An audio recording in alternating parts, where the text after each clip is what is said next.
real estate market here, and we see more buyers getting active out there. But before we get into the numbers, let's take our quick tip today. So, quick tip today is how much money or how much savings do you need to have after closing? This is a question that I think Russ gets and I get fairly often when we're meeting with, especially first-time home buyers. Hey, I have this much saved up for a down payment. Do I put all that towards the down payment? Do I keep some back? What's the best thing? And obviously, some of that is your risk tolerance, and having emergency funds set aside so that way, if the unexpected happen, furnace, air conditioners, roofs, your car goes, something happens with your auto, medical emergency, things of that sort. So that's one thing you got to take into account of is all those different things. There are things you can kind of help offset those with maybe a home warranty. Those home warranties are good for 1 year. Sometimes those cover, some of those major expenses that you can, that could show up on the housing side. But if something happens, you can get that car warranty, right? Those things people will call you and bug you. But anyways, so those are the things you look at, and your house payment as well. So some people get into the house that to what they're pre-approved at, and those payments are going to go up with taxes and homeowners insurance typically over the years as those numbers go up. So that can also affect your, you don't want that to tap into your savings. So that's one thing like we said, we try to give you an over-encompassing playbook for you from the real estate side. So let's rock and roll here and see what's going on in the numbers. Like I said, demand picking up. Let me get to, where's it at?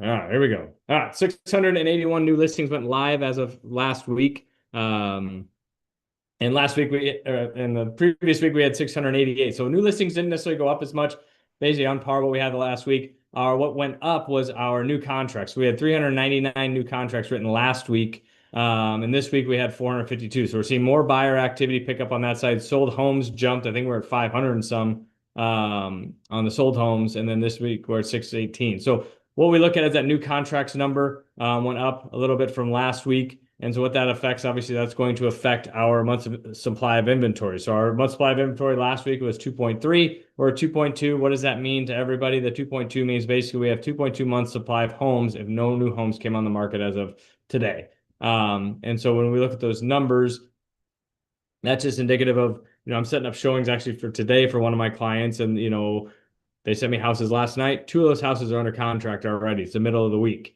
and things of that sort. So the housing market is moving. We're coming into a holiday weekend, which is 4th of July this weekend. So sometimes I look at those are hit or miss, because sometimes people are like, hey, no one's out looking at houses. And some people are like, hey, I'm throwing a barbecue, having, the 4th of July parties. So, my mind, if you see the right house pop up, like I told my clients, if something pops up tomorrow that comes on the market, Friday on the market, let's jump out there and go see it.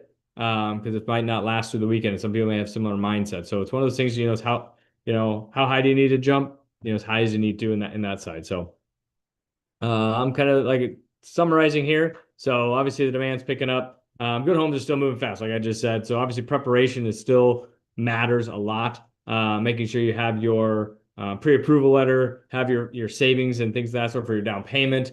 On the buying side, and then ultimately on the seller side, obviously that inventory is tight, so that's good for you. Making sure, and the thing is though, when yeah, I can talk today, goodness. But with the inventory being tight, just throwing your house on the market and say, well, heck, there's nothing else out there, that'll sell quick. Well, maybe it might not, because those buyers know what their money gets them, especially if they've missed out on houses and they've seen some really nice houses that they've missed out on for whatever price point they're at. And you throw yours out there and has deferred maintenance on it, maybe needs paint, maybe needs this, maybe needs updating, and you're asking top dollar, those buyers aren't even going to bite on it.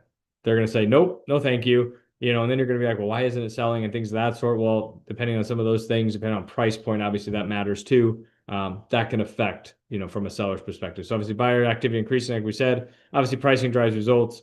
But yeah, so when it comes down to buying the house, obviously we have Russ Williams here with us. I think he's got my dad's name on it because he teaches the results coaching classes for us. So yeah, if you're looking to get your real estate license and you're taking the finance class, Russ is going to be your guy, educating you on that side. So that's why I have him on here every week, as best as we can when we're not busy and meet with clients. But he knows his stuff on the financing side. So he'll give us a rundown what's going on on the mortgage side. Gosh, I'm all over the board this week. So anyways, what do you got, Russ? I'll let you take Mortgage rates are up just a little bit from where they were the same time last week, and that's primarily because of comments made by one of the regional Fed governors.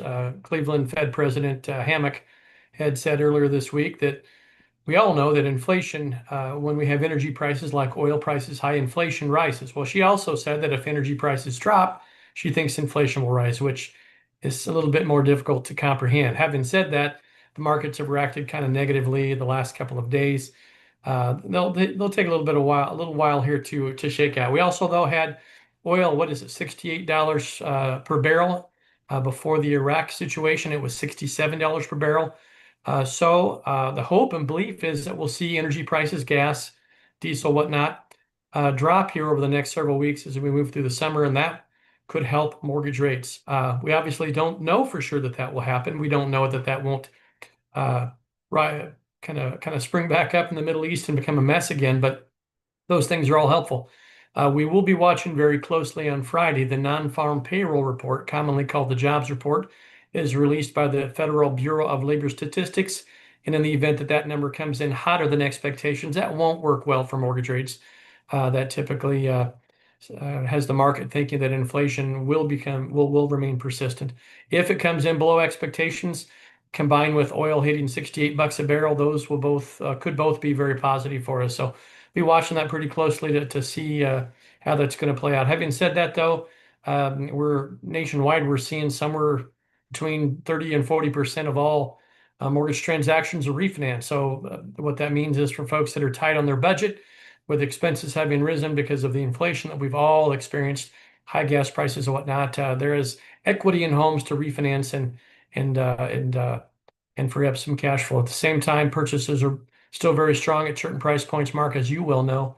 We're still seeing a lot of multiple offer situations, so it makes sense to sit down with Mark and his team and have a game plan put together to not only get you a seat at the table to negotiate, but also win the bid.